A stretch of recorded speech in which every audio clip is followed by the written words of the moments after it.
Një muaj para sulmit në zemër, trupi jep këto shenja. Mos i neglizhoni, mund t'ju kushtojë në jetër.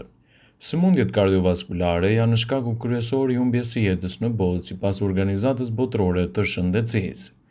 Kjo është problemi që lidhet me sëmundjet e zemrës, vrasin më shumë njerëz çdo vit se çdo sëmundje tjetër. Prandaj duhet të jemi vigjilent. E dimë se çfarë janë simptomat e tyre dhe si t'i paralajmërojmë ato. Por duhet të tregojeni të kujdesshëm, çdo simptom që shfaqet për trupin tuaj nuk duhet ta neglizhoni. Sulmet në zemër njoftojnë një muaj përpara. Para se të fillojmë, bëni një like videos dhe ju lutem klikoni subscribe, do të na ndihmonit shumë.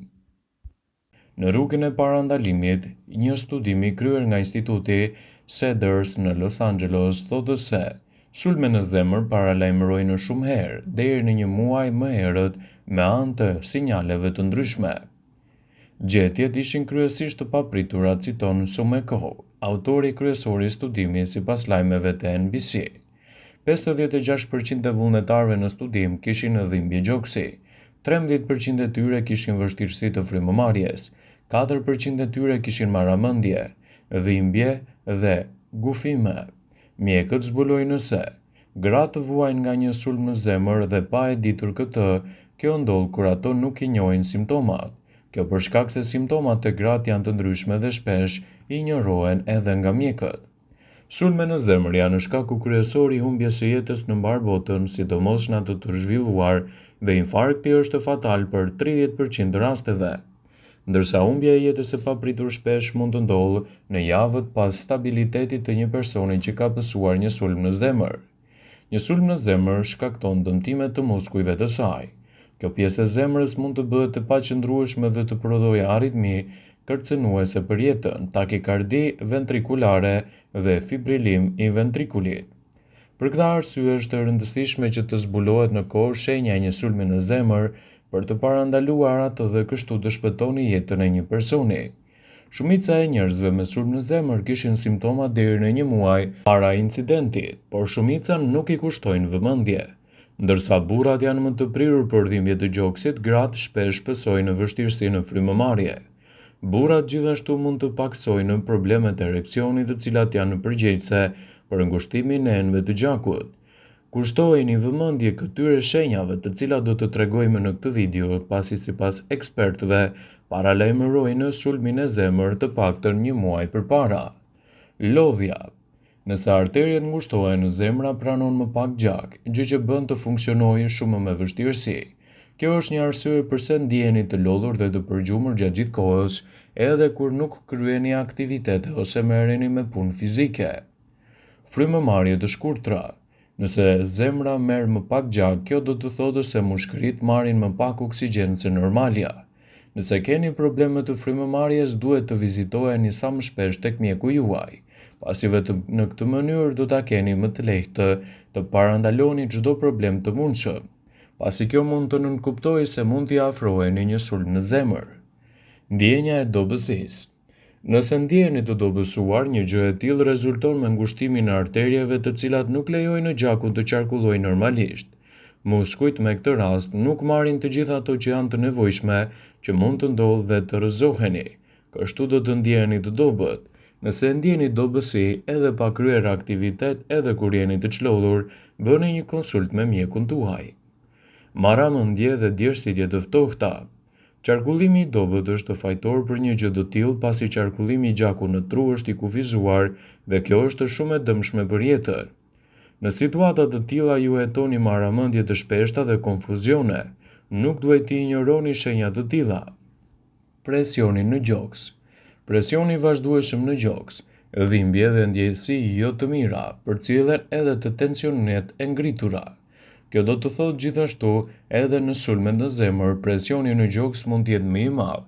Nëse ndjeni vazhdimisht ushtrim presioni në gjoksin tuaj, bëni një konsult me mjekun.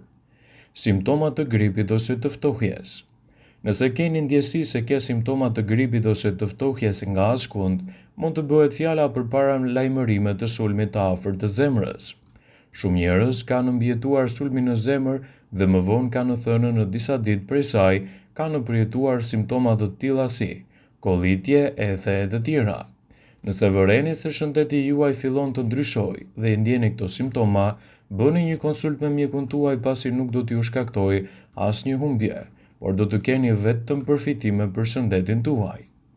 Sulmi në zemër është një gjendje kur ndodh një bllokimi menjëhershëm i arterjes koronare, gjë që rezulton në humbjen e furnizimit me gjak dhe vdekjen e muskujve të zemrës. Fajtori kryesor për atakun në zemër është në të vërtetë mënyra e jetesës së njerëzve, që shpeshherë konsumojnë sasi të tepruara të ushqimit.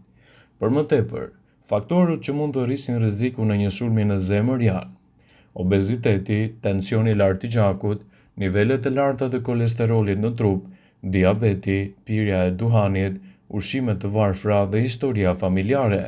Megjithatë, njerëzit mund të paralajmërojnë në këtë gjendje nëse ata ndjekin vetëm shenjat të trupit të tyre, sepse simptomat e sulmit në zemër mund të vërehen edhe një muaj para se të ndodhë. Këtu në këtë listë do të rëndisim disa prej shenjave të cilat sipas ekspertëve mund të paralajmërojnë për një goditje në zemër. Presioni në gjoks. Dhimbja e gjoksit ose ndjenja e presionit mund të sinjalizojë një atak në zemër. Në të vërtetë, kjo është shenja kryesore e kësaj gjendje. Ju gjithashtu mund të ndjeni dhimbje në pjesë të tjera të trupit duke përfshirë krahat, shpatullat dhe shpinën. Vështirësia në frymëmarrje. Mushkëritë dhe zemra janë të lidhura drejt për së drejti dhe kështu kur shfaqen një problem i tillë, ato mund të krijojnë edhe shqetësime. Prandaj, nëse një sulm në zemër do t'i afrohet mushkërive, nuk do të arrijë të marrë gjakun e nevojshëm, gjë që do të rezultojë në vështirësi në frymëmarrje. Dobësia e trupit. Nëse arteriet koronare janë të bllokuara si në rastin e sulmit në zemër ose arterieve të tjera, furnizimi i gjakut në të gjithë trupin zvogëlohet. Kjo do të thotë që muskujt gjithashtu nuk marrin gjakun e duhur. Kjo rezulton edhe në dobësi të trupit dhe dëmtime të muskujve. Marramendje. Kjo shenjë gjithashtu lidhet edhe me furnizimin dhe qarkullimin e gjakut, por sidomos me trurin. Ky organ gjithashtu është për rrjedhjen e duhur të gjakut në mënyrë që të funksionojë më mirë. Mungesa e rrjedhjes së gjakut në tru shkakton marramendje. Pra marramendje për shkak të funksioneve të dëmtuara të trurit. Lodhja pa arsye. Ndjenja e vazhdueshme e lodhjes është një tregues i zakonshëm që mund të paralajmërojë gjithashtu edhe sulme në zemër. Mos i neglizhoni këto shenja, paraqituni tek mjeku për të marrë një trajtim të specializuar dhe për të evituar kështu edhe dobësinë e shëndetit tuaj, që nëse lihet pa u kontrolluar për një kohë të gjatë, dihet se rezultatet do të jenë të rënda, citon The Healthy. Personat me atak në zemër thonë se kanë ndjesi sikur diçka nuk është në rregull. Kardiologët tregojnë se duhet jeni të vëmendshëm ndaj shenjave, sa më të vogla që të jenë ato, nuk duhet të neglizhohen. Përveç kësaj, duhet të bëni edhe kontrollet e duhura, sidomos nëse jeni mbas të 40-ave. Pasi mund të parandaloni çdo problem të mundshëm, jo vetëm për shëndetin e zemrës, por për të gjithë organizmin në tërësi. Një sulm në zemër nuk prek vetëm zemrën, pjesë të tjera të trupit tuaj gjithashtu mund të preken nga një sulm në zemër dhe gjithashtu mund të shfaqen simptomat që mund t'ju ndihmojnë të kuptoni nëse keni bllokime të arterieve të zemrës ose jo. Disa prej jush mund të përjetojnë dhimbje ose siklete në këto pjesë të trupit, në krah, në shpinë, në qafë, në nofull, në stomak e të tjera. Nauzet dhe djerset e ftohta mund të lidhen me shëndetin e zemrës. Nëse ndonjëherë vini re djersitje të pashpjegueshme të ftohta, menjëherë pasi zgjoheni nga gjumi, mbani mend, nuk është normale. Zgjimi me djerse të ftohta të përzjera me të vjella të papritura mund të jenë disa nga shenjat e sulmit të heshtur në zemër. Sidoqoftë, mund të ndjeni se këto janë gjithashtu shenja që vuajnë nga ftohja ose gripi, por mos prisni gjatë nëse i përjetoni këto shenja nga ftohja ose kolla. Kontrollohuni menjëherë tek mjeku juaj, pasi vetëm kështu do të zgjidhni problemet të cilat ju kanose. Dhimbja e kraharorit është një nga simptomat më të zakonshme të sulmit në zemër. Kjo mund të lidhet edhe me shumë faktorë të tjerë. Prandaj, gjithçka që duhet të dini është konsulta e rregullt me mjekun përkatës, edhe mos neglizhenca e këtyre faktorëve mund t'ju shpëtojë edhe jetën, citon Healthy Site. Vëmendje. Ju bëjmë me dije se informacionet në këtë video kanë për qëllim që të plotësojnë, të mos zëvendësojnë në këshillat e mjekut tuaj ose të ofruesit të kujdesit tuaj shëndetësor, dhe nuk kanë për qëllim që të mbulojnë të gjitha përdorimet të mundshme, masat paraprake, ndërveprimet ose dhe efektet e tyre negative për shëndetin tuaj. Pasi ta dëgjonit këtë video, do ju ftoja t'i bënit like dhe ta shpërndanit atë në profilin tuaj në mënyrë që të informohen dhe miqtë e tu.